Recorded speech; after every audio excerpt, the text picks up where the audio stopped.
Hey guys, for the first time నేను crochet try చేయబోతున్నా. నాలాగే ఎవరైనా క్రోషే ట్రై చేయాలనుకుంటే గ్రానీ స్క్వేర్ ప్యాటర్న్తో మనం స్టార్ట్ చేయొచ్చు. నేనైతే ఇక్కడ బిలో గ్రానీ స్క్వేర్ ప్యాటర్న్ అనేది యూస్ చేస్తున్నా. ఈ గ్రానీ స్క్వేర్ ఏంటంటే మనం స్క్వేర్ షేప్లో క్రోషే చేసుకుంటాం. ఇక్కడ నాకు కావాల్సిన కోట్కి అయితే 8 పీసెస్ స్క్వేర్ అయితే సరిపోతుంది. ఫ్రంట్ ఒక 4 పీసెస్ అండ్ బ్యాక్ ఒక 4 పీసెస్. నాకు ఈ కోట్ చేయడానికి అయితే కంప్లీట్ 2 days పట్టింది. ఎందుకంటే నేను ముందెప్పుడు క్రోషే ట్రై చేయలేదు. సో ఇక్కడ చూపిస్తున్నట్టుగా మనం ఇలాగ స్క్వేర్స్ కంప్లీట్ చేసుకోవాలి. వన్స్ ఇది అయ్యాక మనం 2 స్క్వేర్స్ తీసుకునేసి ఇలాగ అటాచ్ చేసుకోవాలి. And this is very easy to join. మనం ఏదైతే ఊల్ యూస్ చేసామో దాంతోనే మనం జాయిన్ చేసుకోవచ్చు.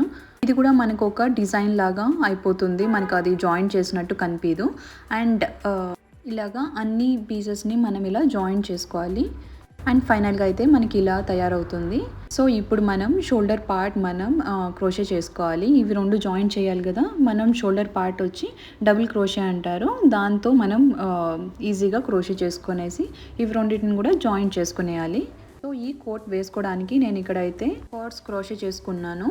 వీటిని కూడా మనం ఇలాగా సైడ్స్లో అటాచ్ చేసుకున్నాం అనుకోండి, మనం వేసుకున్నప్పుడు టై చేసుకోవచ్చు. And this is the easiest way. Even office wear కూడా చాలా బాగుంటుంది. If you like this video, please do like and subscribe to my channel. Bye guys. Going forward నేను ఇలాంటి క్రోషే స్టఫ్ చాలా పోస్ట్ చేస్తాను. Stay tuned.